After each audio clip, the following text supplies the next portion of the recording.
தென்னாடுடைய சிவனே போற்றி, எந்நாட்டவர்க்கும் இறைவா போற்றி. அனைத்து தமிழ் உள்ளங்களுக்கும் கனிவான வணக்கங்கள். நிகழும் மங்களகரமான விசுவாசு ஆண்டு பங்குனி மாதம் 18ஆம் நாள் புதன்கிழமை அன்று சதுர்தசி திதியில் உத்திரம் நட்சத்திரத்தில் விருத்தி நாமயோகத்தில் வணிசை கரணத்தில் அமிர்தயோகம் கூடிய நன்னாளில் இந்த மகத்தான ஏப்ரல் மாதம் பிறக்கிறது. 2026ஆம் ஆண்டின் 4வது மாதமான ஏப்ரல் மாதம் மிகவும் முக்கியத்துவம் வாய்ந்த மாதமாகும். இந்த மாதம் பல கிரக பெயர்ச்சிகள், சேர்க்கைகள், நட்சத்திர மாற்றங்கள் நிகழ இருக்கிறது. ஏப்ரல் மாதத்தின் முதல் வாரத்தில் செவ்வாய் பகவான் மீனராசிக்கு பெயர்ச்சியாகிறார். சூரியன், செவ்வாய் மற்றும் சனி ஆகிய கிரகங்கள் இணைந்து மங்களாதித்ய யோகம், திரிகிரக யோகம் உள்ளிட்ட யோகங்கள் உருவாக இருக்கிறது. அதே போல சுக்கிர பகவான் ஏப்ரல் மாத தொடக்கத்தில் மேசராசியில் பெயர்ச்சியடைகிறார். மாத இறுதியில் ரிஷபராசிக்குள் பிரவேசமாகிறார். புதன் பகவான் ஏப்ரல் 11ஆம் தேதி மீனராசிக்குள் நுழைந்து சதுர்கிரக யோகத்தை உருவாக்குகிறார். ஏப்ரல் 14ஆம் தேதி சூரிய பகவான் மேசராசிக்கு பெயர்ச்சியடைந்து சுக்கிரனுடன் இணைந்து சுக்கிராதித்ய யோகத்தை உருவாக்குகிறார். ஏப்ரல் 17ஆம் தேதி சனி பகவான் உத்திரட்டாதி நட்சத்திரத்தின் 3ஆம் பாதத்தில் பிரவேசிக்கிறார். ஏப்ரல் 30ஆம் தேதி புதன் பகவான் மேசராசிக்குள் நுழைய இருக்கிறார். இந்த கிரகங்களின் அமைப்பினால் உங்கள் வாழ்வில் ஏற்படக்கூடிய சுப மற்றும் அசுப பலன்கள் என்ன என்பதனையும், அசுப பலன்கள் ஏற்படுமாயின் ராசிக்காரர்கள் செல்ல வேண்டிய கோவில் மற்றும் செய்ய வேண்டிய பரிகாரம் என்ன என்பதனை பற்றியும் விரிவாக காண்போம். பிறக்கப் போகும் இம்மாதத்தில் உங்கள் வாழ்வில் வளமும் நலமும் செல்வ செழிப்பும் பெற்று வாழ்வின் உயரிய நிலையை அடைய எல்லாம் வல்ல எம்பெருமானை வேண்டி விரும்பி கேட்டுக்கொள்கிறேன். மகர ராசி அன்பர்களே, இம்மாதம் வெளிவட்டாரத்தில் மதிப்பும் மரியாதையும் அதிகரிக்கும். அரசாங்க வகையில் எதிர்பார்த்த காரியங்கள் அனுகூலமாக முடியும். தந்தை வழி உறவுகளால் ஆதாயம் உண்டாகும். பணவரவு கணிசமாக உயரும். குடும்பத்தில் மகிழ்ச்சியும் உற்சாகமும் நிலவும். கணவன் மனைவிக்கு இடையே அந்யோன்யம் அதிகரிக்கும். உறவினர்கள் வருகையும் அதனால் மகிழ்ச்சியும் உண்டாகும். உறவினர்களிடம் எதிர்பார்த்த காரியங்கள் அனுகூலமாகும். வீடுமனை வாங்கும் முயற்சியில் தற்போது ஈடுபட வேண்டாம். புதிய முயற்சிகளில் வெற்றி கிடைக்கும். எதிரிகளின் தொல்லை இல்லாமல் போகும். அவர்களால் மறைமுக ஆதாயமும் கிடைக்கக்கூடும். முக்கிய முடிவுகளை துணிச்சலுடன் எடுப்பீர்கள். உங்கள் முயற்சிகளுக்கு மனைவி, மகன் உள்ளிட்டோர் பக்கபலமாக இருப்பார்கள். விலை உயர்ந்த நகை மற்றும் பொருட்களை இரவல் தரவோ வாங்கவோ வேண்டாம். வீட்டில் பொருட்கள் களவு போகக்கூடும் என்பதால் எச்சரிக்கையாக இருக்கவும். அக்கம் பக்கத்தில் இருப்பவர்களுடன் அனுசரித்து செல்வது நல்லது. உடல் ஆரோக்கியம் மேம்படும். அலுவலகத்தில் ஓரளவுக்கு முன்னேற்றமான சூழ்நிலையே காணப்படுகிறது. எதிர்பார்த்த சலுகைகள் கிடைக்கும். சக ஊழியர்கள் உங்கள் பணிகளில் ஒத்துழைப்பு தருவார்கள்.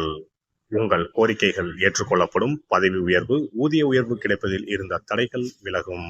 தொழில் மற்றும் வியாபாரத்தில் முன்னேற்றம் ஏற்படும். விற்பனையும் லாபமும் எதிர்பார்த்தபடியே இருக்கும்.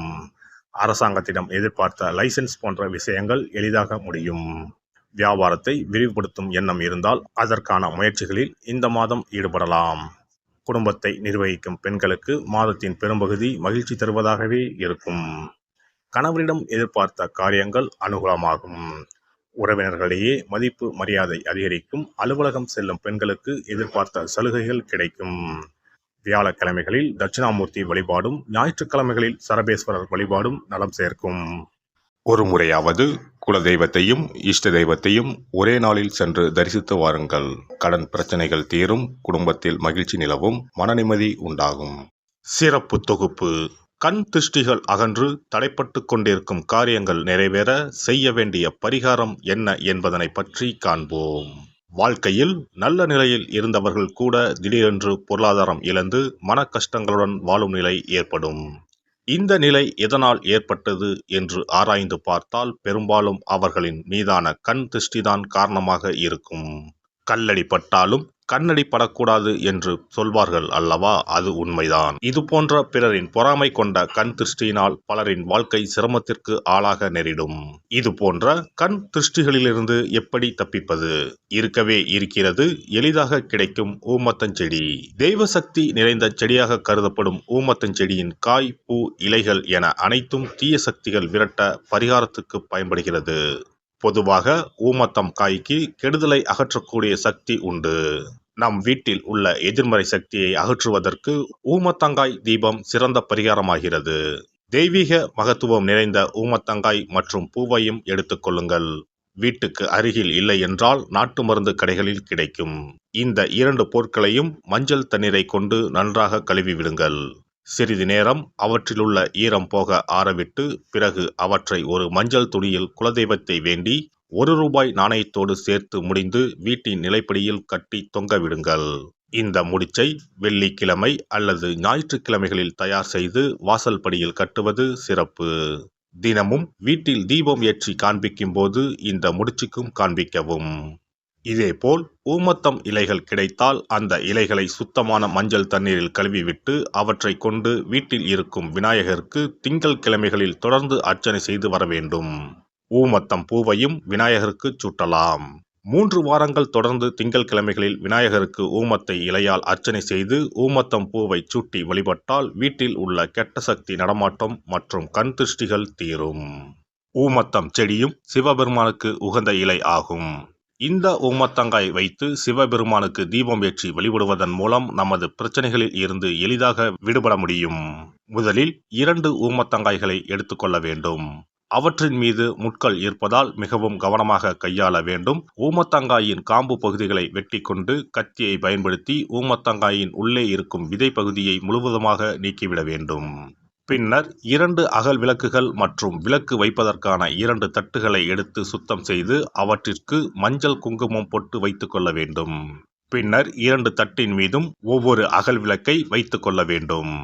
அதன் பிறகு எப்போதும் பூஜை செய்வதற்கு வைப்பது போன்ற வெத்தலைப்பாக்கு, பழம் போன்றவற்றை வைத்துவிட்டு 2 விளக்குகளையும் ஏற்றி சிவபெருமானை மனதார வேண்டிக் கொள்ள வேண்டும். எனக்கு இருக்கும் பிரச்சனைகள் அனைத்தும் தீர்ந்து இன்பமான வாழ்க்கை கிடைக்க வேண்டும் என வேண்டிக் கொள்ள வேண்டும். இந்த பூஜையை வெள்ளிக்கிழமை அன்று தொடங்கினால் தொடர்ந்து 9 வெள்ளிக்கிழமைகள் செய்ய வேண்டும். ஊமத்தங்காயின் மீது எவ்வாறு முட்கள் இருக்கிறதோ அதுபோல நமது வாழ்க்கையில் இருக்கும் முட்கள் போன்ற பிரச்சனைகளை அவை தீர்த்து வைக்கின்றன. இந்த பூஜையை நாம் தொடர்ந்து செய்து வருவதால் நம் மீது இருக்கும் கண் திருஷ்டிகள் அகன்றுவிடும். தீராத துயரங்கள் தீர்ந்துவிடும். பணம் நகை நம்மிடம் பெருகி வரும். சிலருக்கு கையில் சுத்தமாக பணம் இருக்காது. வறுமை தாண்டவமாடும். கடன் தொல்லையால் கஷ்டப்படுவார்கள். பண பிரச்சனையில் சிக்கி கொண்டிருப்பவர்கள் இந்த தீபத்தை ஏற்றினால் 3 வாரங்களில் நல்ல பலனை பெற முடியும். தொழிலில் நல்ல முன்னேற்றம் இருக்கும். கடன் பிரச்சனைகள் தீரும். உறவினர்களிடையே பகைமை இருந்தால் அவையும் மறைந்துவிடும். நோய்வாய் உள்ளவர்கள் இந்த தீபத்தை ஏற்றுவதன் மூலம் நல்ல பலனை பெற முடியும். பொதுவாகவே எந்த பரிகாரம் என்றாலும் அதை முழு நம்பிக்கையுடன் செய்தால் மட்டுமே முழு பலன் கிடைக்கும் என்பதை நினைவில் கொள்ளுங்கள். எல்லாம் வல்ல இறையருளால் நீங்களும் உங்கள் அன்பு குடும்பமும் உடல் நலம், நீலாயுள், நிறை செல்வம், உயர் புகழ், மெய்ஞானம் ஓங்கி வாழ்க வளமுடன். இந்த வீடியோ பதிவு உங்களுக்கு பிடித்திருந்தால் லைக் பண்ணுங்க, கமெண்ட் பண்ணுங்க, ஷேர் பண்ணுங்க, மறக்காம சப்ஸ்கிரைப் பண்ணுங்க, பக்கத்துல இருக்கிற பெல் பட்டனை கிளிக் பண்ணுங்க. நன்றி, வணக்கம். ஓம் நமச்சிவாய. சிவாய